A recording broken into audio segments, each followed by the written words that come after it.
padroeira de um povo a lutar, a gente mineira te quer exaltar, não só lá na serra, tu és. Amado irmão, amada irmã, saúde e paz com muito apreço. Estamos vivenciando o caminho passo a passo da Semana Maior à Semana Santa.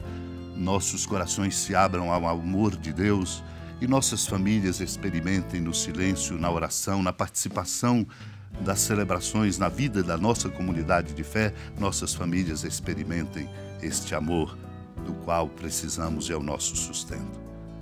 São Bernardo Abade, compartilho com seu coração, comentando sobre o Cântico dos Cânticos, nos lembra para nos colocar em sintonia com o mistério que esta semana nos faz celebrar. O aniquilamento de Deus não foi coisa simples nem comum. Deus aniquilou-se a si mesmo, assumindo a condição humana até a morte, até a cruz. Não se pode medir com exata medida a humildade, a bondade e condescendência de Deus, que é majestoso, generoso, que aceitou revestir-se de nossa humanidade, ser morto e sofrer a infâmia da cruz. Por isso, diz São Bernardo, ó homem, é óbvio que Deus pagou por ti um enorme preço. Senhor, ele se fez escravo. Rico, tornou-se pobre. Verbo, fez-se homem. Filho de Deus, não hesitou em tornar-se filho do homem. Lembra-te, diz São Bernardo, de que se ele te criou do nada, não te resgatou sem nada. Em 6 dias Deus criou todas as coisas, dentre as quais a nós. Mas durante 30 anos completos ele trabalhou por nossa salvação. Quanto se afadigou!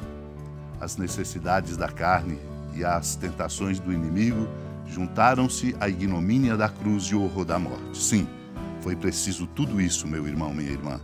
Pois assim, Senhor, ele nos salvou, a nós todos, multiplicando para nós a misericórdia de Deus. 6 dias antes da Páscoa, Jesus foi para Betânia, onde morava Lázaro, que ele havia ressuscitado dos mortos. Ali ofereceram a Jesus um jantar. Maria servia e Lázaro era um dos que estavam à mesa com ele.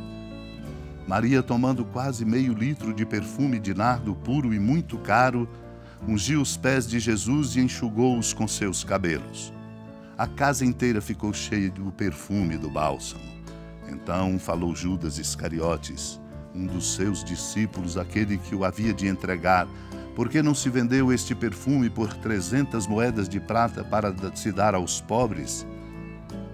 Judas falou assim não porque se preocupasse com os pobres, mas porque era ladrão. Ele tomava conta da bolsa comum e roubava o que se depositava nela.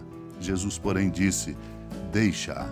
Ela fez isto em vista do dia da minha sepultura. Pobres sempre os tereis convosco, enquanto a mim nem sempre me tereis. Muitos judeus, tendo sabido que Jesus estava em Betânia, foram para lá, não só por causa de Jesus, mas também para verem Lázaro, que Jesus havia ressuscitado dos mortos. Então os sumos sacerdotes decidiram matar também Lázaro, porque por causa dele muitos deixavam os judeus e acreditavam em Jesus. Amado e amada de Deus, este é o desafio nosso. Compreender a beleza da presença amorosa e redentora de Cristo. Compreendendo-a, tudo deixamos para segui-lo. Nada se torna importante como ele é importante e fundamental na vida de todos nós. Por isso o Senhor se faz presente na vida de cada um, como fez na vida de Lázaro, que ele havia ressuscitado dos mortos. Ali estava, na casa deles, Maria, Marta, Lázaro. Era Lázaro um dos que estavam à mesa com o Senhor.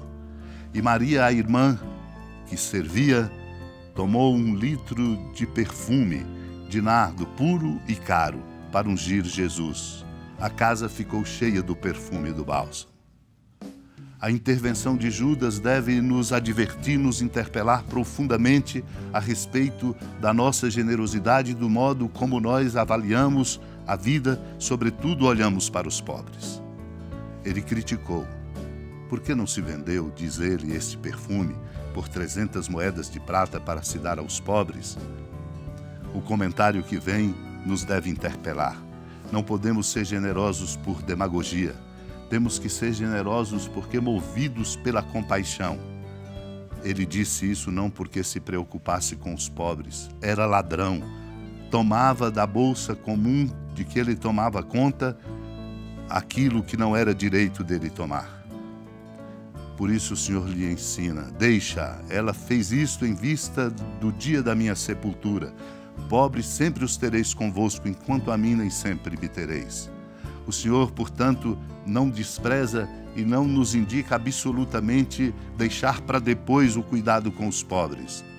Só na medida, amado e amada de Deus, em que colocamos Deus como centro de nossa vida, é que nós nos tornamos capazes, na hora certa, no modo certo, de fazer pelos pobres. Do contrário, poderemos fazer por demagogia, para nos mostrar. Só faremos pelos pobres o que precisamos na medida em que colocamos Deus como centro de nossa vida. Os judeus estavam lá, presentes. Foram por curiosidade, para ver Lázaro que tinha sido ressuscitado dos mortos. Eles, nos sumos sacerdotes, resolveram matar também Lázaro, porque quando compreende a força do amor de Deus, o amor de Deus muda e nos faz enxergar a verdade. Santo Agostinho bem diz para nós, a paixão de nosso Senhor e Salvador é para nós penhor de glória e exemplo de paciência. Haverá alguma coisa que não possam esperar da graça divina os corações dos fiéis pelos quais o Filho unigênito de Deus, eterno com o Pai, não apenas quis nascer como homem entre os homens, mas quis também morrer pelas mãos dos homens que tinha criado? Conceda-nos, Deus, a graça de compreender a beleza desse mistério para experimentarmos a grande mudança de que precisamos na nossa vida. Supliquemos, unidos à amada Mãe Maria. Senhora da piedade, Mãe Virgem do Cristo Deus. Lembrai-vos, ó piedosíssima Virgem Maria, que nunca se ouviu dizer que alguém daqueles que, tendo recorrido à vossa proteção, implorado a vossa assistência e reclamado o vosso socorro, tenha sido por vós desamparado. Animado com igual confiança, a vós recorro, ó Virgem das Virgens, e gemendo sob o peso dos meus pecados, me prostro a vossos pés. Não desprezeis as minhas súplicas, ó Mãe do Verbo encarnado, mas dignai-vos de as ouvir propícia e de me alcançar o que vos peço. Amém. Feliz padroeira de um povo a lutar, a gente mineira te quer exaltar, não só lá na serra, tu és esplendor de toda esta terra, também és fulgor. Amado irmão, amada irmã, com alegria, do Santuário Basílica da Padroeira do Estado de Minas Gerais, a Senhora da Piedade, que da sua casa de clemência e bondade nos acompanha e nos abençoa, do alto da serra, magnífica arquitetura divina, a bênção de Deus, amor misericordioso, Pai, Filho e Espírito Santo, desça sobre sua família, proteja sua casa, sustente sua vida, fecunde o caminho missionário de nossa igreja e nos encha de sabedoria e conosco permaneça para sempre. Amém. Feliz padroeira